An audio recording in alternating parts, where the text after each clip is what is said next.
विश्व 24 न्यूज, हर पल आपके साथ।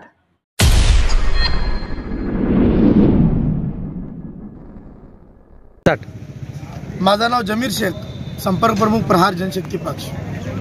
आपण बघितलं की 23/12/2022 रोजी मोहोळ पोलीस ठाणे येथे प्रहारचे तालुका प्रमुख वैभव जावळे यांना तहसील कार्यालयामध्ये पत्र देण्यासाठी बोलावलं गेलं आणि त्या ठिकाणी पोलिसांना बोलावून त्या ठिकाणी वैभव जावळे यांनी पैशाची मागणी केली आहे म्हणून त्या ठिकाणी त्याच्यावर त्याला पोलिसांमार्फत पकडण्यात आला आणि संबंधित तहसीलदार मोहोळचे यांनी त्याच्या विरोधात फिर्याद दिली आणि त्या फिर्यादीमध्ये 353, 384, 387, 500, 504, 34 प्रमाणे फिर्याद दिली आणि त्या फिर्यादीमध्ये अजित कुलकर्णी जे आमचे शहर प्रमुख आहेत त्यांचंही नाव त्या ठिकाणी घालण्यात आलं।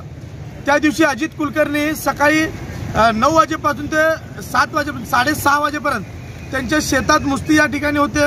सदरच्या मोहोळच्या तहसीलला ते गेले नाही आणि त्यांनी कधीच पैशाची मागणी केली नाही, परंतु तहसील कार्यालयात होणारा भ्रष्टाचार, बेकायदेशीर कामं, खडी उत्खनन, वाळू तस्करी हे रोखण्याचे काम तिथले पदाधिकारी करत होते आणि त्याची वारंवार सूचना शहराच्या पदाधिकाऱ्यांना, जिल्ह्याच्या पदाधिकाऱ्यांना वैभव जावळे आणि त्यांच्या सहकार्याकडून दिलं जात होतं आणि आता मात्र आपले पितळ उघडं होईल यासाठी ज्यांना संबंधित तहसीलदार बेडसे यांनी अजित कुलकर्णी यांच्यावर खोटा गुन्हा दाखल केला आहे। अजित कुलकर्णी यांनी त्या तहसीलदाराचं आतापर्यंत तोंड सुद्धा बघितलं नाही, पण अशा परिस्थितीमध्ये त्यांच्यावर 384 म्हणजे खंडणीसारखा गुन्हा दाखल झाला आणि जनसामान्यामध्ये त्यांची प्रतिमा मलिन करण्याचे काम काही राजकीय लोकांनी, काही अधिकाऱ्यांनी, महसूलच्या अधिकाऱ्यांनी त्या ठिकाणी केलेलं आहे। सर्वप्रथम त्याचा निषेध करतो। आज आम्ही माननीय पोलीस अधीक्षकांना पत्र दिलेलं आहे की अजित कुलकर्णी यांच्यावर जे दाखल झालेला खोटा गुन्हा आहे मागे घेण्यात यावे, सविस्तर चौकशी करा। चौकशीअंती जर अजित कुलकर्णी जर दोषी असेल तर नक्कीच त्यांच्यावर कारवाई झाली पाहिजे, परंतु अजित कुलकर्णी यांचा कोणत्याही प्रकारे संबंध नसताना तहसीलदारांनी विनाकारण त्यांना खंडणीसारखा गुन्हा त्यांच्यावर दाखल केला तर तहसीलदारावर खोटी फिर्याद दिली म्हणून गुन्हा दाखल झाल्याशिवाय प्रहार गप्प राहणार नाही।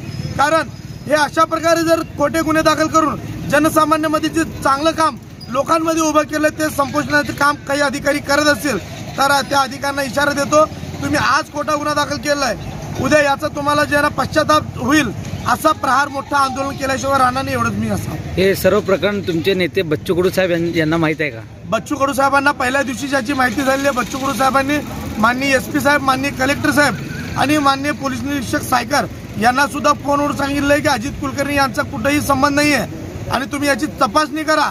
जर अजित कुलकर्णी संबंध नक्कीच कारवाई करा, परंतु चुकीच्या पद्धतीने तुम्ही जर गुन्हे दाखल करत असाल तर तुमची गाठ प्रहारशी हे लक्षात ठेवा। राज्यातील महत्त्वाच्या आणि आपल्या भागातील ताज्या बातम्या पाहण्यासाठी आजच आमच्या विश्व 24 न्यूज चॅनलला YouTubeवर सबस्क्राईब करा आणि बेल आयकॉन प्रेस करा।